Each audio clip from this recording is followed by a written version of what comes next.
The second to last meeting of the year. For more on what investors should be expecting, Wall Street Journal chief economics correspondent Nick Timiraos joins us now on the Newsline. It's great to have you back on Overtime, especially looking ahead to next week. And I want to remind people of a tweet that you had from earlier today.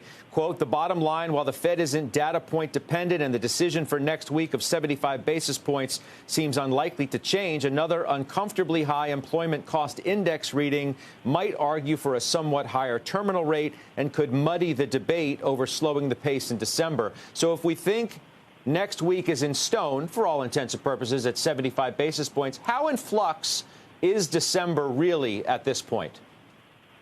Well, thanks for having me, Scott. It's a great question, and it does feel a little bit silly to be talking about what's going to be happening 2 meetings from now.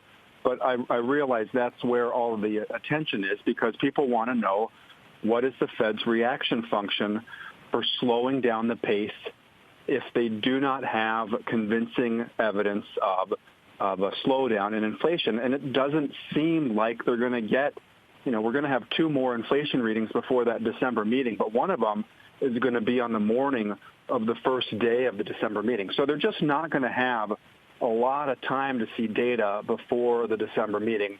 And I think that's why there's this question over, well, could they still step down to 50? Now, the ECI report this morning wasn't terrible. It wasn't great. I mean, I guess you can kind of take whichever side you want to out of that report.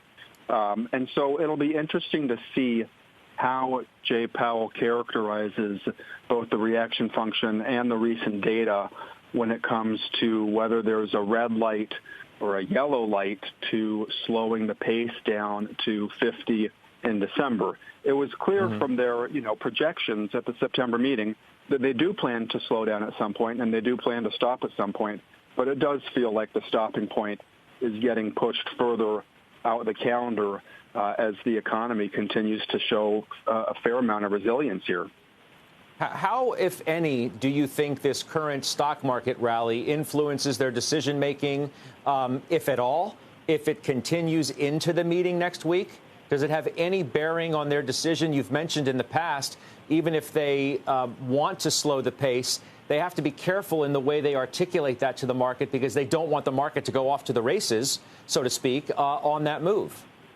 Yeah, it's not just the stock market. I mean, they care about financial conditions, credit spreads, borrowing costs.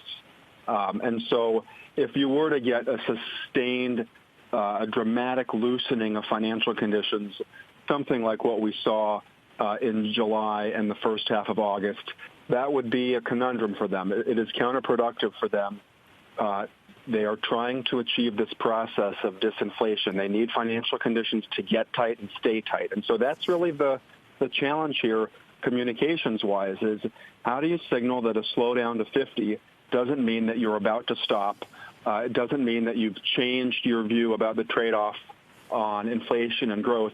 I think the bigger challenge, though, for the Fed is they need to see evidence that inflation's really going to come down, and that means unit labor cost growth.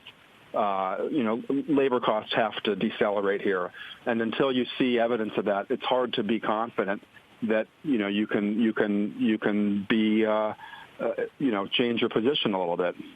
Yeah, we'll see how it all unfolds. Appreciate your insight ahead of it, Nick Timiraos, Wall Street Journal. Thank you.